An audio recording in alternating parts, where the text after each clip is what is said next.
Savitri, Book 4, the Book of Birth and Quest, Canto 2, The Growth of the Flame, page 364, 4 lines from the bottom. Some turn to her against their nature's bent, divided between wonder and revolt, drawn by her charm and mastered by her will, possessed by her striving to possess, impatient subjects, their tied, longing hearts, hugging the bonds close, of which they most complained, murmured at a yoke they would have wept to lose, the splendid yoke of her beauty and her love. Others pursued her with life's blind desires, and claiming all of her as their lonely own, hastened to engross her sweetness meant for all. As earth claims light for its lone separate need, demanding her for their soul jealous clasp, they asked from her movements bounded like their own, and to their smallness craved a like response. Or they repined that she surpassed their grip, and hoped to bind her close with longing's cords. Or, finding her touch desired too strong to bear, they blamed her for a tyranny they loved, shrank into themselves as from too bright a sun, yet hankered for the splendor they refused. Angrily enamored of her sweet, passionate ray, the weakness of their earth could hardly bear. They longed, but cried out at the touch desired, inapt to meet divinity so close, intolerant of a force they could not house. Some, drawn unwillingly by her divine sway, endured it like a sweet but alien spell. Unable to mount to levels too sublime, they yearned to draw her down to their own earth, or forced to center round her their passionate lives. They hoped to bind to their hearts' human needs her glory and grace that had enslaved their souls. But mid this world, these hearts that answered her call, none could stand up her equal and her mate. In vain she stooped to equal them with her heights. Too pure that air was for small souls to breathe.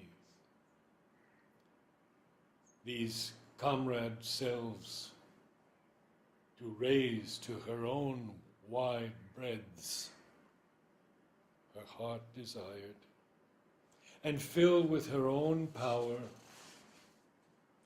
that a diviner force might enter life, a breath of Godhead greaten human time, although she leaned down to their littleness, covering their lives with her strong, passionate hands, and knew by sympathy their needs and wants, and dived in the shallow wave depths of their lives, and met and shared their heartbeats of grief and joy, and bent to heal their sorrow and their pride, lavishing the might that was hers on her lone peak, to lift to it their aspirations' cry, and though she drew their souls into her vast, and surrounded with the silence of her deeps, and held as the great mother holds her own, only her earthly surface bore their charge, and mixed its fire with their mortality. Her greater self lived soul, unclaimed within. Oftener, in dumb nature's stir and peace, a nearness she could feel serenely won. The force in her drew earth's subhuman broods, and to her spirit's large and free delight, she joined the ardent-hued, magnificent lives of animal and bird and flower and tree. They answered to her with the simple heart. In man, a dim, disturbing somewhat lives. It knows, but turns away from divine light, preferring the dark ignorance of the fall.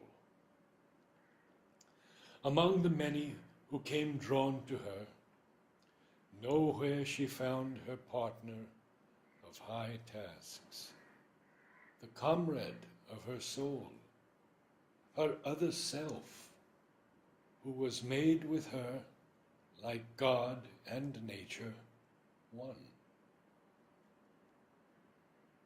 Some near approached, were touched, caught fire, then failed.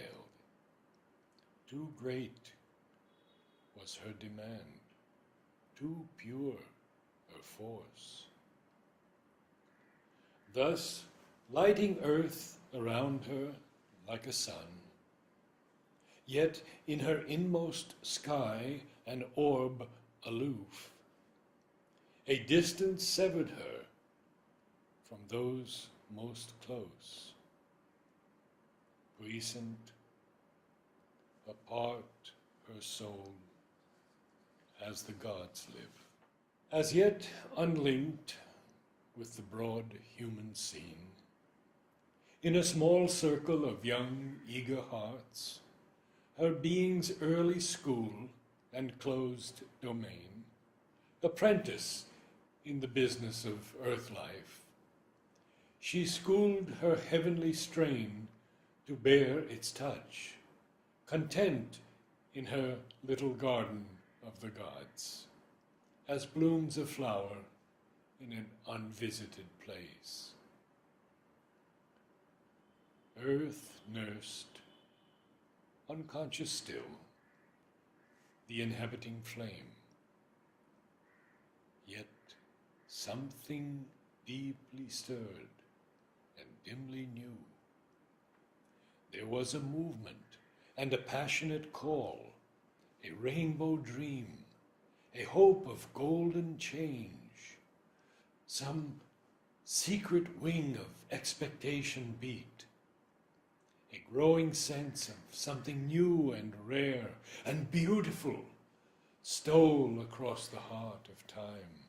Then a faint whisper of her touched the soil, breathed like a hidden need the soul divines. The eye of the great world discovered her, and wonder lifted up its bardic voice.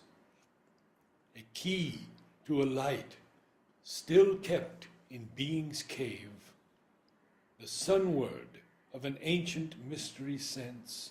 Her name ran murmuring on the lips of men, exalted and sweet, like an inspired verse, struck from the epic lyre of rumor's winds, or sung like a chanted thought by the poet Fame.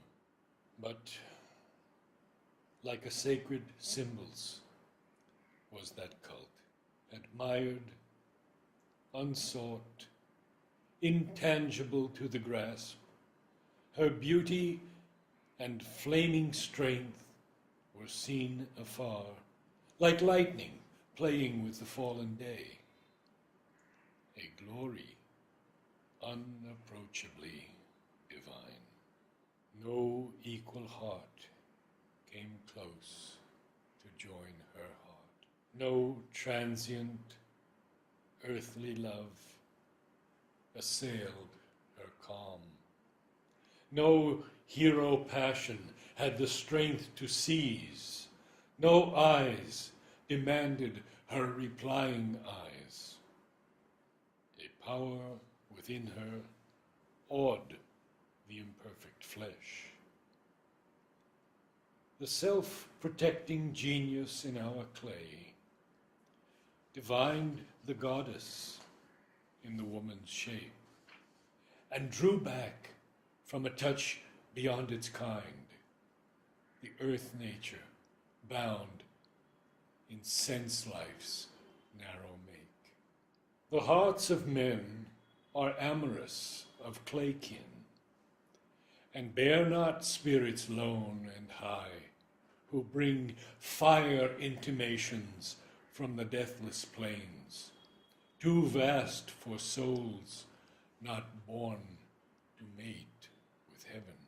Whoever is too great must lonely live. Adored, he walks in mighty solitude. Vain is his labor to create his kind. His only comrade is the strength within.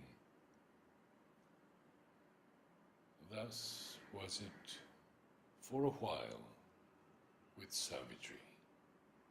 All worshipped marvelingly, none dared to claim.